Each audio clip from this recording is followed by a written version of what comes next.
नमस्कार मेरे प्रिय छात्र एवं छात्रा और जितने भी लोग इस YouTube के माध्यम से जहाँ कहीं भी हैं, अगर प्रिपरेशन में लगे हुए हैं 12th की, तो आज से देख लिया होगा अपने थंबनेल। हम लोगों ने जो है हिंदी के सेक्शन को जो है ना स्टार्ट करा है। अच्छा, कुछ बच्चों को अभी भी शक है कि सर तो इंग्लिश करते हैं, हिंदी पे कैसे आ गए। एक छोटी सी बात मैं बताना चाहूँगा कि हम लोग ठहरे हिंदुस्तानी, तो यारो कितना भी इंग्लिश पे कंट्रोल कर लो, हिंदी कभी भी बेहतरीन नहीं होगी। ठीक है, ये तो रग रग में बसा है ना जी। तो हम लोग क्या करते हैं, सबसे पहले काव्य खंड, चूंकि मुझे काव्य खंड से, कविताओं से बड़ा ही प्यार है। अगर आप 12th की इंग्लिश की हमारी कविताएं देखेंगे तो आपको भी गजब एहसास होगा कि वाह क्या पढ़ाते हैं सर। तो उसको देख लीजिएगा। ये हमने जो है सबसे पहला हमने काम करा काव्य खंड का। किसका काम करा? काव्य खंड से। क्योंकि ज्यादातर बच्चों को इसी क्षेत्र में जो है ना तकलीफ होती है, इसी में उनको ज्यादातर परेशानी होता है कि सर हम लोग गद्य खंड जो है ना हम लोग पढ़ लेते हैं, समझ लेते हैं, काव्य खंड में सर बहुत ज्यादा तकलीफ होती है। तो मैं हूं ना उस तकलीफ को हर लेने के लिए, ठीक है। और पूरी कोशिश करूंगा मैं जैसे क्लास में पढ़ाता हूं वैसे भी आपको क्लास का एहसास दिला सकूं। तो ये तो मैंने यहाँ पे स्टार्ट करने जा रहा हूँ जो भी आपका प्रथम काव्य खंड है। लेकिन एक बात बता दूं कि जब भी मैं पढ़ाऊंगा ना, मेरी वीडियो को जब भी देखना, बुक साथ में लेकर के देखना, पूरी फीलिंग ऑफलाइन वाली आएगी, पूरी फीलिंग क्लास वाली आएगी। क्योंकि मैं भी अपने हाथ में ये पुस्तक देख रहे हैं ना, यही पुस्तक दिगंत पुस्तक लेकर के ऐसे जैसे मैं क्लास में हंसी मजाक में पढ़ाता हूँ बच्चों को, वैसे ही पढ़ाऊंगा ताकि आपको भी ऐसा एहसास हो कि सर क्लास में ही चल रहे। क्योंकि सारी चीजें इस छोटे से बोर्ड पे अच्छे तरीके से रख देना वो पॉसिबल नहीं है, बड़ा वक्त लगता है। दूसरी बात, हम लोग ज्यादा तक अभी डिजिटल हुए नहीं, जो भी है कंटेंट में दम है तो बात ही क्या है दोस्तों। तो आइए शुरू करते हैं। सबसे पहले कड़बक, जिसके रचनाकार कहिए, कवि कहिए, लेखक कहिए, मलिक मोहम्मद जायसी हैं। मलिक मोहम्मद जायसी प्रथम काव्य खंड है आपका कक्षा 12th से। तो कड़बक के रचनाकार, कवि, लेखक है मलिक मोहम्मद जायसी। और ये तो मोस्ट इंपोर्टेंट पीवीआई चीज है जी, पूछता है कि प्रेम की पीर के कवि कौन है। याद रखिएगा, मलिक मोहम्मद जायसी। अब प्रेम के पीर आगे हम लोग देखेंगे। प्रेम का मतलब तो समझते ही है, और पीर का मतलब होता है पीड़ा, दर्द। इस पीर का मतलब बेटा होता है पीड़ा, यानी कि दर्द। यानी कि ये इस कदर कविताओं को रचते हैं कि अगर उसको जो भी पढ़ेगा ना, जो भी पढ़ेगा वो प्रेम की पीड़ा को अवश्य महसूस करेगा। ठीक है बालक, अब बालिका है, ध्यान दे दो। दूसरी बात, जन्म की बात करें तो आपके पुस्तक में लिखा हुआ है 15वीं सदी उत्तरार्ध, यानी कि इनका जन्म जो हुआ है 15वीं सदी उत्तरार्ध में हुआ है। और अनुमानतः 1492 ईस्वी और निधन हुआ अनुमानतः 1548 ईस्वी में। ये अनुमान इसलिए है चूंकि ये एक अनुमान लगाया जा सकता है, चूंकि उन समय लोगों की जन्म कुंडली तो बने नहीं थी, जन्म प्रमाण पत्र बने नहीं थे, तो अनुमानतः ये बनाया गया। आगे बढ़ते हैं। निवास स्थान इनका कहां से? तो जायस जगह है, कब्र अमेठी। अमेठी आपको पता होगा संसदीय क्षेत्र है अपने कांग्रेस के जो राहुल गांधी है उनका। और उत्तर प्रदेश के अमेठी जगह पे एक छोटा सा जगह है जायस, वहीं पे इनका जो है ना निवास स्थान है। और इसी जायस के कारण इनको जायसी के भी नाम से जानते हैं। जैसे एक बहुत बड़े शायर थे अपने हिंदुस्तान के, जिनका नाम राहत फतेह अली खान, ठीक है। तो इंदौरी जी उनको बोला जाता है, राहत फतेह इंदौरी, इंदौर के थे, तो जगह के नाम से वो फेमस हो गए। ठीक है, ये था। इनके पिता मलिक शेख ममरेज या मलिक राजे अशरफ थे। मलिक राजे अशरफ पिता का नाम था। इनके गुरु थे सूफी संत शेख मुहिदी और सैयद अशरफ जहांगीर इनके गुरु थे। व्यक्तित्व के बारे में जरा सा जान लेते हैं। देखिए एक्चुअली ये बचपन में ही, ठीक है ना, अगर आप पुस्तक पढ़ेंगे तो ये बचपन से ही जो है ना संतों के साथ में जीवन जीना, ठीक है, फकीरों के साथ में घूमना, ऐसे ही बचपन इनका बीत गया, ठीक है। बहुत कम उम्र में ही परिवार से साथ इन्होंने छोड़ दिया। और व्यक्तित्व भी देख लो भैया, चेचक के कारण ये रूपहीन थे। चेचक समझते हैं ना, माता जिसको लोग बोलते हैं कि माता आ गई है, तो वो चेचक जो है ना पूरे शरीर पे दाग दाग के कारण चेहरे पर भी ये रूपहीन थे। मतलब ये कोई, ये कहते हैं ना जी, कोई स्मार्ट, ये ऋतिक रोशन, सलमान खान जो भी स्टार्स होते हैं, जो स्मार्ट लोग हैं, उनकी तरह नहीं थे, रूपहीन थे। बाईं आंख और कान से ये बेचारे वंचित थे, यानी कि इनका बाईं आंख और कान से बेचारे वंचित थे। मतलब ये इंसान शारीरिक रूप से अपंग है। ये इंसान शारीरिक रूप से क्या था, अपंग था, फिर भी इसकी कृति, इसकी रचना, इसकी लिखी हुई चीजें इतनी बेहतरीन है कि आज भी अजर अमर है पूरे संसार में। हिंदी साहित्य की बात करोगे तो उसमें अगर मलिक मोहम्मद जायसी का नाम ना आए तो फिर क्या फायदा। आगे देखते हैं इनकी रचनाएं। सबसे फेवरेट और VVI समझ लीजिए पद्मावत। देखा होगा आपने पद्मावत, देखा होगा ना पद्मावत फिल्म जो बनी थी, दीपिका पादुकोण इसमें पद्मावत बनी थी। रत्न सेन राजा जो है उसमें आपके शाहिद कपूर पड़े थे, और अलाउद्दीन खिलजी हमारे रणवीर सिंह बने हुए थे। तो ये फिल्म आपने देखा होगा, उसमें शुमशेर, बहुत सारे लोगों के नाम आएगा, यानी कि इन्हीं की रची हुई है पद्मावत, जो मोस्ट इंपोर्टेंट है एग्जाम के लिए। अखरावट, आखिरी कलाम, चित्ररेखा, चंपावत इत्यादि अगर आप पुस्तक देखेंगे तो उसमें आप देख लेंगे कि ढेर सारी इनकी कृतियां हैं। तो इस कड़बक के थोड़ी सी चर्चा कर लेते हैं, फिर मैं बुक को लेकर के आऊंगा और कड़बक के पीछे हम लोग दौड़ेंगे। इस कड़बक के 2 अंश है, पहले खूब ध्यान से समझना। इस कड़बक के कितना अंश है भाई? इस कड़बक के 2 भाग हैं। एक भाग में, यानी कि प्रथम भाग में ये चर्चा करते हैं गुण एवं अवगुण की। गुण एवं किसकी बोलो? अवगुण की। और दूसरे भाग में ये पद्मावत से के बारे में थोड़ा सा बताने का प्रयास करते हैं, और खास करके दूसरे में ये बताने का प्रयास करते हैं कि दुनिया में प्रतापी लोग या जितने भी धनवान लोग, बड़े अमर अजर अमर जो भी लोग थे, जितने भी बड़े महान लोग थे, आज वो कोई जीवित नहीं है, लेकिन आज उनकी कृति, उनकी प्रतिष्ठा, उनके काम, उनके मान, उनके सम्मान लोगों की यादों में आज भी जिंदा है। यानी कि इंसान का रूपवान होना ये मायने नहीं रखता है, गुणवान होना ये मायने रखता है। तो आई होप ये सारा चीज आप क्या करो, अच्छे से इसको स्क्रीनशॉट ले लो या लिख लो और फटाफट किताब लेके बैठ जाओ, क्योंकि कड़बक शुरू होने वाली है। चलो फटाफट करो।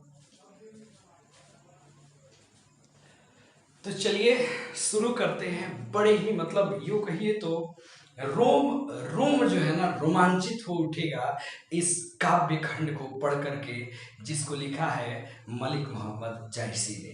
तो हम जो है कड़बक को 2 हिस्सों में कर लेते हैं। ढेर सारे शब्द इसमें मिलेंगे, उसको साथ साथ हम लोग करते चलेंगे।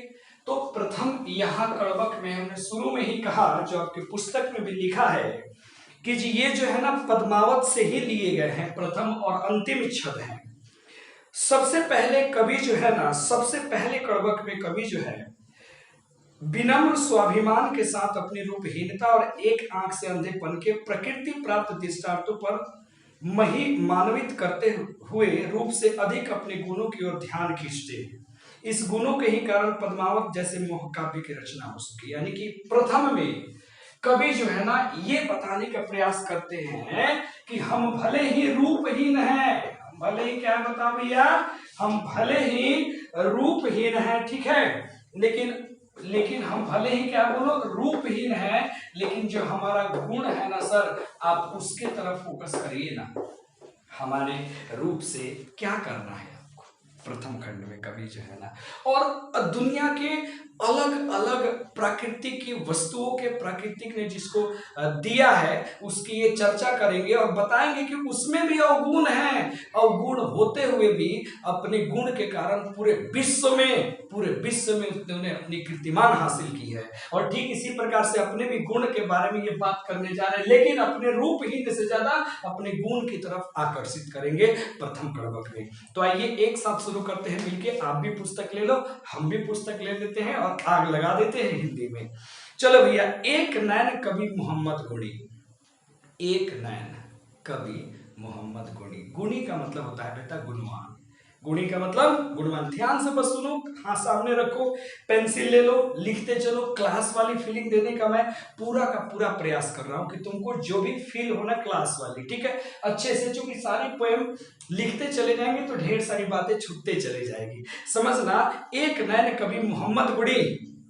मोहम्मद जो कवि हैं मलिक मोहम्मद जायसी, उनके एक नैन होते हुए भी वो गुणी है, गुणवान है। सोई विमोहा जेही कवि सुनी।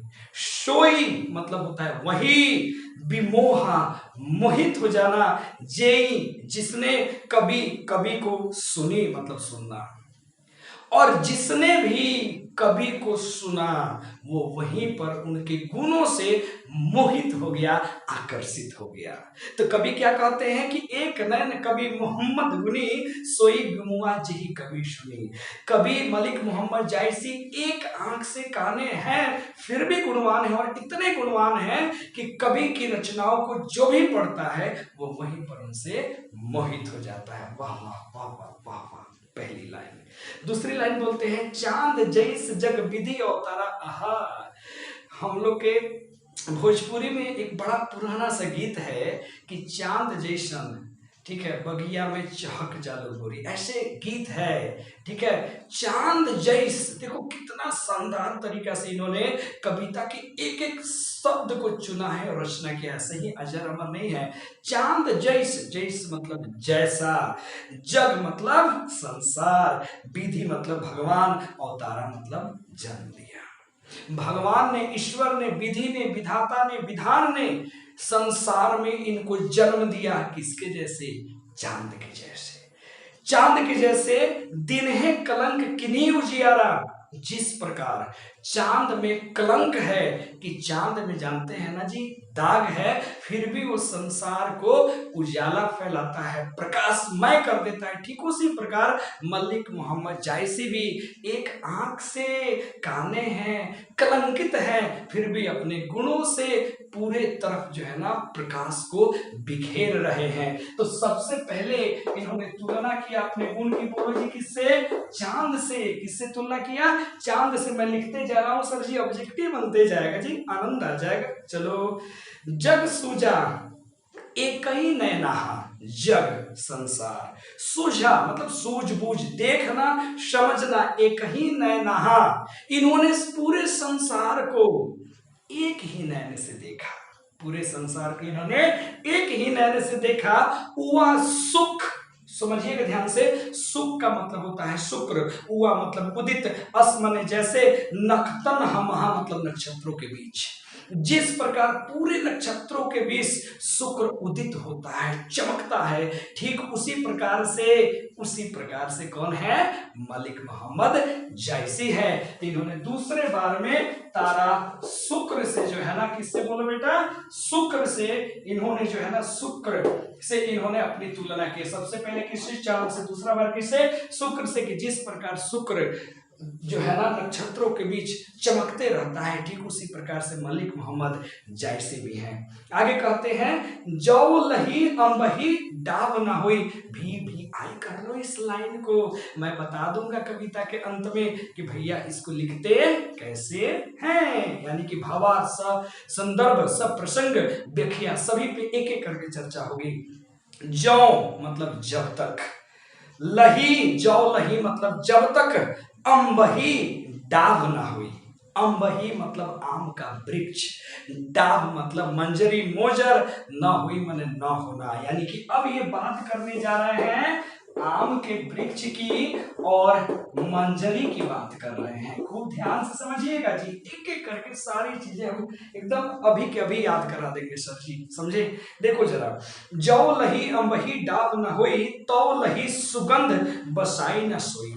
जब तक आम के वृक्ष में, आम में मंजरी, मोजर समझते हैं, मोजर जब तक नहीं पकड़ता है तब तक आम में क्या नहीं आता है, लिखा हुआ है सुगंध बसाई ना हुई, तब तक उसमें सुगंध नहीं आता है। यानी कि आम में कब सुगंध आएगा, जब उसमें मंजरी पकड़ लेगा। आगे कभी कहते हैं कि न समुद्र पानी जो खारा, कि ना माने कितना, समुद्र का मतलब समझते हैं, जौ का मतलब समझते हैं, खारा मतलब नमकीन, खारा जो आप जानते हैं। समुद्र का पानी कितना खारा है, यानी कि अब वो तुलना कर रहे हैं समुद्र के पानी से, कि समुद्र का पानी बहुत ज्यादा क्या है, खारा है। ये उसका अवगुण है, न कि गुण है। तो कभी कहते हैं कि किन समुद्र पानी जो खारा, तो अति भयो असुच अपारा। समुद्र का पानी इतना खारा है, उसमें ये अवगुण है, इसीलिए तो ये इतना असुझ है, इतना अपार मतलब इतना विशाल है। समुद्र इतना विशाल क्यों है, क्योंकि उसका पानी खारा है, उसमें अवगुण है। समझे बंधु, अगर समुद्र का पानी मीठा होता तो भैया समझ रहे हैं ना, उसको आज के इंसान जो है इस कदर उसका इस्तेमाल करते कि तहलका मचा देते, पानी को बर्बाद कर देते, लोग पी करके या अलग अलग तरीकों से इस्तेमाल करके खत्म कर देते। लेकिन उसमें अवगुण है जिसके कारण वो विशाल है। आगे कभी कहते हैं जो सुमेरु त्रिशूल विनाशा, सुमेरु पर्वत का नाम है, त्रिशूल मतलब समझ गए भैया, त्रिशूल समझते हैं, विनाशा। एक बार की बात है, शंकर भगवान ने जो है ना त्रिशूल से इस सुमेरु पर्वत को विनाश कर दिया था, इस पे चोट पड़ा, तभी सुमेरु पर्वत जो है ना कहा माना जाता है सोने जैसा बहुमूल्य हो गया, भा कंचनगिरी लाग आकाशा। और इसी त्रिशूल के प्रहार के कारण कंचनगिरी यानी कि पर्वत की चोटी ऐसे मानो मानो आकाश को छू रही हो। यानी कि जब तक इसको कलंकित नहीं किया गया तब तक ये भी दुनिया में महान नहीं हुआ। यानी कि ये सब में कुछ ना कुछ क्या है, अवगुण है, फिर भी ये गुणी है। ठीक उसी प्रकार से मलिक मोहम्मद जायसी में भी अवगुण है सर जी, रूपहीन है फिर भी गुण के धनी है।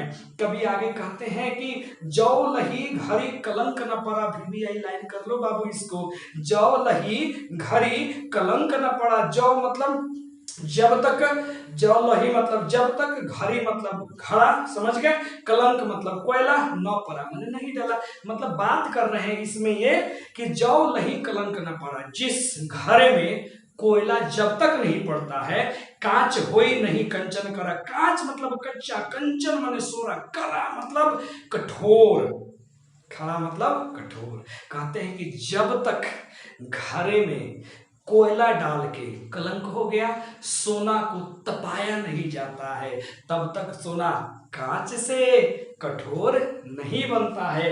यानी कि अब उन्होंने सोने की बात की है और किसके कलंक लगा दिया, कोयले का। यानी कि सोना कब खरा होगा, जब इसमें क्या पड़ेगा, कोयला पड़ेगा, इसको तपाया जाएगा। समझ गए यहां तक कहानी, लास्ट पंक्ति समझ लो, मजा आ जाएगा। एक नयन जस दर्पण और तेही निर्मल भाव। वाह वाह वाह वाह। देखो दर्पण से निर्मल, स्वच्छ, साफ सुथरा छवि वाला दुनिया में कुछ नहीं होता है। दर्पण तो इतना साफ है कि उसके सामने आप खड़े होंगे ना तो जो आप होंगे वो वही दिखाएगा, कभी झूठा नहीं दिखाता है। इसीलिए लोग कहते हैं कि दर्पण के सामने आप खड़े होकर झूठ नहीं बोल सकते। अब महारथी लोग के का कमी बा भाई, तो कहियो बोल देगा। सुन लो, एक नयन जस दर्पण हो तेही निर्मल भाव। एक आंख है लेकिन ये दर्पण के समान निर्मल और स्वच्छ भाव वाले हैं, बिल्कुल नीट एंड क्लीन कैरेक्टर के हैं। कौन कौन जी, मलिक मोहम्मद जायसी। सब रूपवंत गही मुख जो वही कहीं चाऊ। इसका मतलब समझना, इनमें लाख अवगुण हैं, जैसे चंदा में, शुक्र में, आम मजरी, समुद्र में, सुमेरु पर्वत में, सोने में, फिर भी ये गुणवान है। ठीक उसी प्रकार से लास्ट में कभी कहते हैं कि सब रूपवंत गई मुख जो वही कई चाऊ। फिर भी जितने भी रूपवान लोग हैं, कितने हैं जी, जितने भी रूपवंती लोग हैं, यानी कि कहा जाए जितने भी रूपवान लोग हैं, वो सारे के सारे जो है ना मलिक मोहम्मद जायसी के चरण पकड़ते हैं कि हे प्रभु थोड़ा सा हमारे तरफ भी ध्यान दे दीजिए, कुछ हमें भी आप गुण दे दीजिए। मतलब रूपवान लोग इनके मुख जो होते हैं एक टकी लगा के देखते हैं कि आप हमें कुछ दे दीजिए। वो लोग कुछ पाने की इच्छा रखते हैं। किनसे? मलिक मोहम्मद जायसी थे। तो आई होप ये पूरा का पूरा पहला कड़बक आपको समझ में आ गया होगा। ठीक है, अब हम लोग बढ़ते हैं दूसरे कड़बक की तरफ। ठीक है,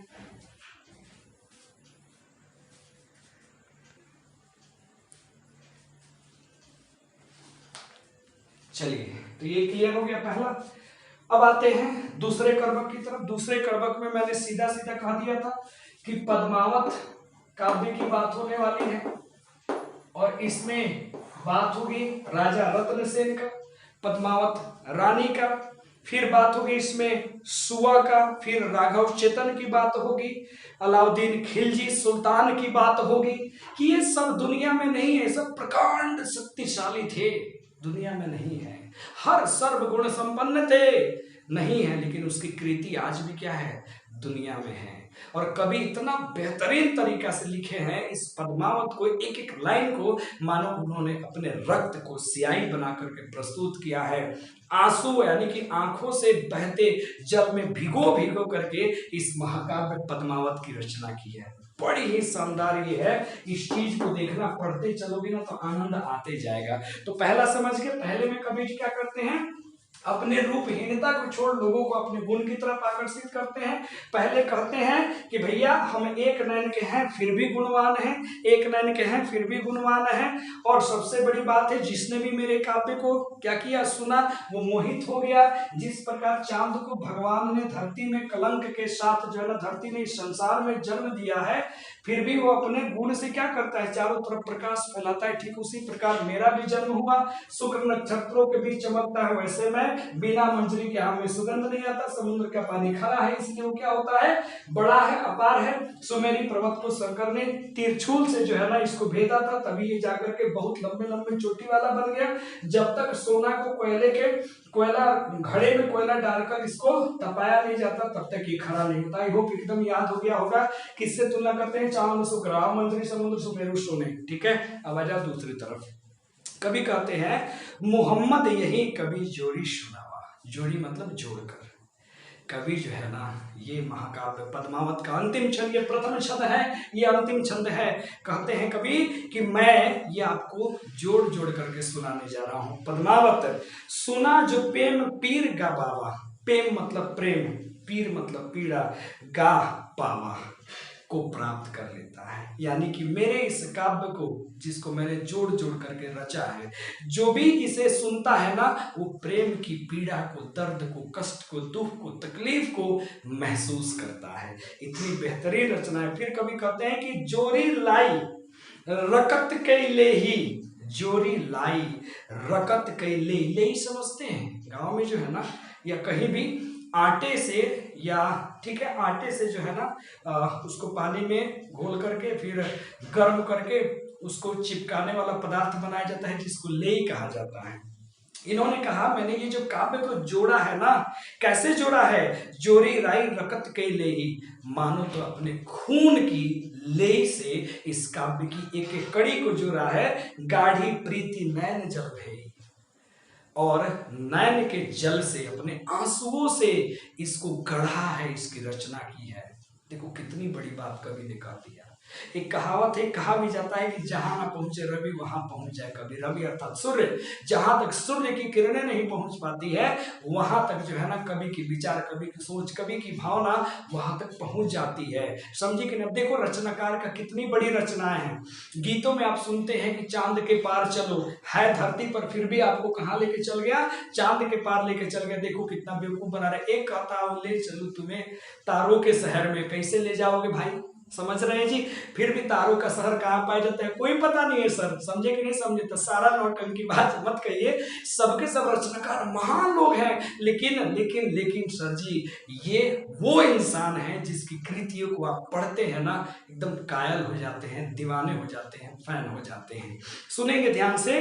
तो इन्होंने कहा कि मैंने ये जो जोड़ जोड़ करके रचना आपके सामने प्रस्तुत की है ना, इसको इधर उधर की रचना मत मानिए, मैंने मानो अपने रक्त की लेई से आंसुओं में भिगो करके इसकी रचना की है। आगे कभी कहते हैं, ओ मन जानी कवित अस इन्हा मकु या रही जगत में चिन्हा।